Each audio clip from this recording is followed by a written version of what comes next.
Does even just the thought of weight gain make you uncomfortable to think about? Do you have trouble accepting it as part of the recovery process? If you're like me, and if you've ever dealt with an eating disorder or disordered eating, the answer to that is probably a resounding yes. So it may be very valuable to learn to do some reframing around weight gain. That way, even if it's difficult, you can accept it as a bigger piece of the puzzle that is getting your life back. And that's what I want to talk about today.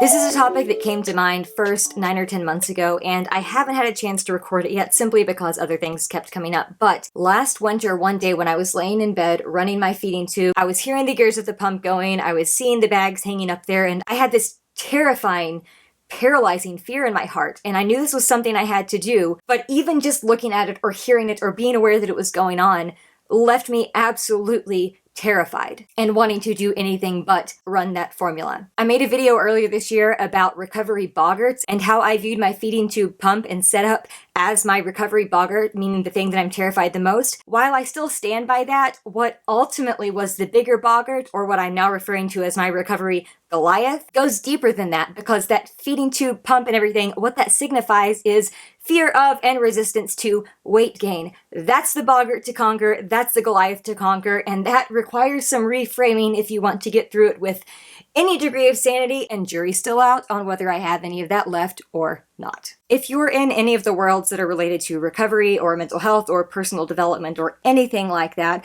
you're probably aware of the concept of how our thoughts shape our feelings and our beliefs, which then shape our actions. This is a hugely oversimplified explanation of it, but when your thoughts are shaping feelings and belief that then make it easier to take action aligned with what you know your ultimate goals are, those actions then spur motivation, not the other way around. You can't wait for the motivation and then take action. The action is what then continues to drive the motivation. So often, you have to do the thing way before you ever feel ready, because it's only with repeated exposure that you'll ever reach a place where it is at all easier, and where you can believe healthy self-truths and not eating disorder lies. Now, I first want to share some of the specific reframes that I have done for myself, and I also want to encourage you, do whatever works for you. If some of the specific things that I say don't apply to you because they're very much centered around some of my very specific passions and hobbies, fill in the blank with whatever works for you. But I am going to share with you some of my specific ones, and then also we're going to go over some mantras and affirmations about all of this that might just help you even a little bit get through the process. If we go back to that example I mentioned last winter when this idea first came to mind of noticing that my feeding tube pump was running, I was hearing it, I was seeing it, I was aware of it, and I was just freaking out about it, ultimately about the weight gain that it was going to cause. One reframe I use, which I'm going to use throughout the video so I don't have to explain it every time, I refer to my feeding tube formula as rocket fuel, and that is something that we have done since my feeding tube was placed in 2017. It was not placed for eating disorder reasons, it was placed as a result of underlying other chronic illness reasons, but I still had trouble kind of talking about it like formula or feeds or things like that. So for 5 years now, we've called it rocket fuel. So when I say rocket fuel, I'm talking about my feeding tube formula. So last winter, when I had that moment, I was laying in bed and I was feeling overwhelmed and I was freaking out over the fact that running that rocket fuel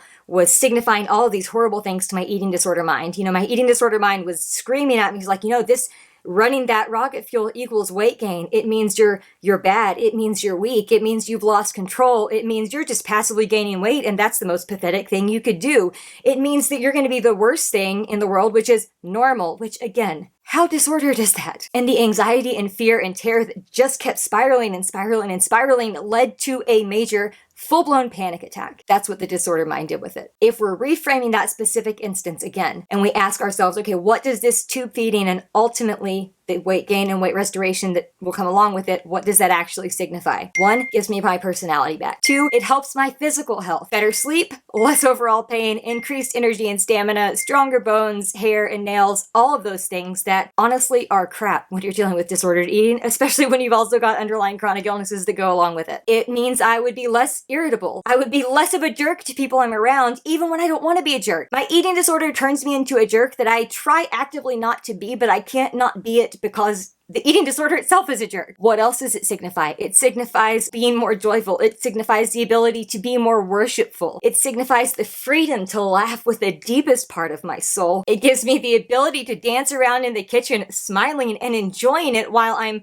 preparing food with Roger as we sit down to have our Friday night date night dinner. It gives me the energy to run and play and dance with my nephews and to walk and play with our beagle Lucy. It gives me free space in my mind to pursue things that I'm actually passionate about and things that I know deep down I want to care about for the rest of my life. And honestly, it just gives me space to think about literally anything else, because when you're in the middle of disorder, all of the thoughts, at least for me, and I know from many other people I've heard say the same thing, they're all about food, whether it's about what you're going to eat, whether it's about what you're going to try to not eat, whether it's about compensating for it with some other type of behavior, whether it's about what other people are eating, whether it's literally any number of things related to food, weight, body size or shape, or anything else remotely like that. There is no mental bandwidth for anything else. And when you go through this process of brain restoration, which, by the way, that's another reframe I really love, instead of just saying weight restoration, which I will say when it's appropriate and applies to the conversation, but I usually try to say brain restoration because that to me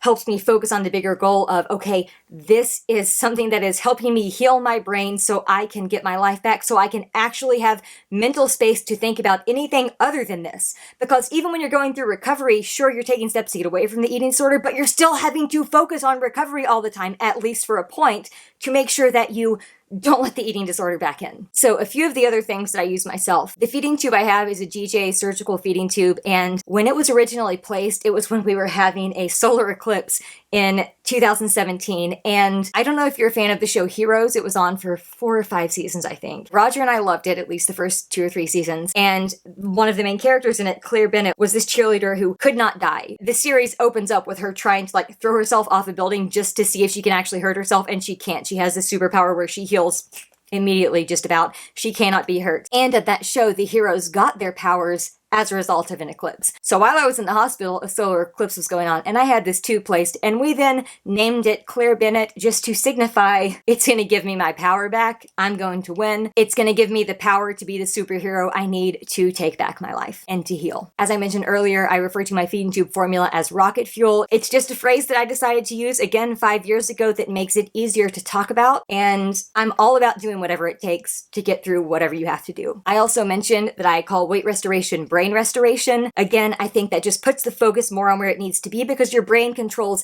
everything. Yes, you're gaining weight, but ultimately you're gaining healing in your brain so that all of those other things will then follow. This one is not so much a reframe as much as it is a literal definition, and that is calories equal energy. They're literally energy. Hold on. I have a post-it note here on this little board that I have propped up against my mirror. I have some affirmations written on post-it notes, and you've got one that I'm taking off. Calories equal energy. Energy. Energy. And that particular post-it is actually based on a TikTok that my coach posted several months before I was even working with her, but I saw it after the fact. It was one of those audios back and forth where you're talking to someone, so she was doing the perspective. She's like, but calories are energy. Whatever the other voice was like, you're not going to have that, are you? But calories are energy.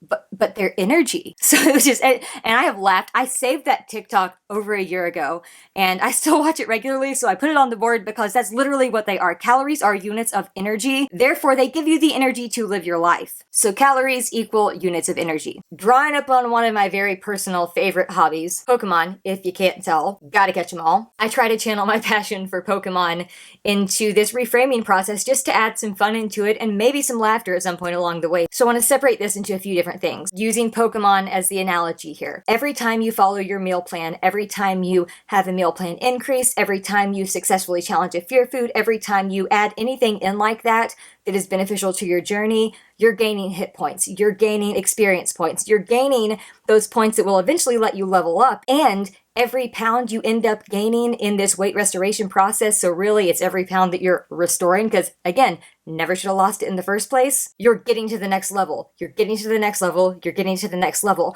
You accumulate enough of those victories and enough of those levels, and you reach a milestone, whether that's a certain number of pounds, whether that's having to get new clothes because your clothes are no longer comfortable because you have gained weight and your body has changed. Whatever that milestone is for you, when you reach each milestone, think of that. You've been accumulating the hit points. You've been slowly leveling up. Guess what it's time for now? Evolution, boys and girls.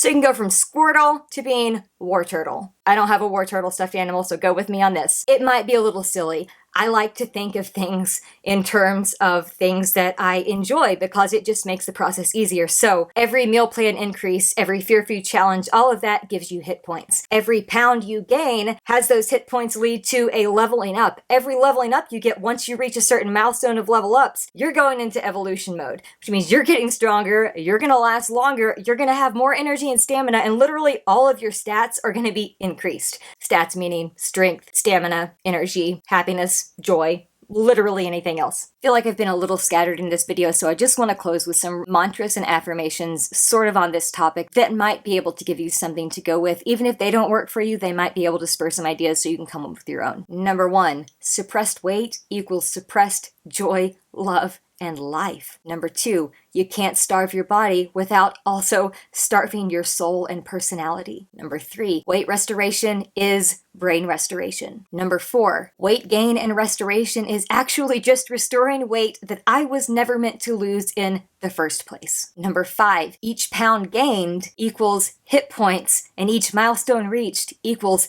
evolution and life. I mentioned my feeding tube formula earlier and how I refer to that as rocket fuel. I also do that with food in general, and I know that there's a big movement out there, the whole like food is fuel or food is medicine. That doesn't resonate with everyone, and I totally understand. You don't have to use either one of those things if you feel like it limits what food can be, because food can also be a source of connection with others, a source of sharing in culture and created memories and just enjoying the presence of others or just being with yourself, even if you're going out to eat by yourself, whatever it is. I understand how not everyone can resonate with the food is fuel or food is medicine, but I also know, me personally and several others that I've heard say the same thing, it can be helpful at times to have it framed like that, because if the analogy of food and eating being a prescription helps someone see their initial meal plan goals as non-negotiable and then therefore helps them follow that plan and stick to that plan, I think it's something you gotta go with. I'll probably do a whole video at some point with more refined affirmations and mantras for this. So just remember that as terrifying as weight gain can be, as terrifying as brain restoration can be, reframing it can help, and ultimately restricting your food leads to a restricted life. And you and I both deserve so much more than that. See you in the next one.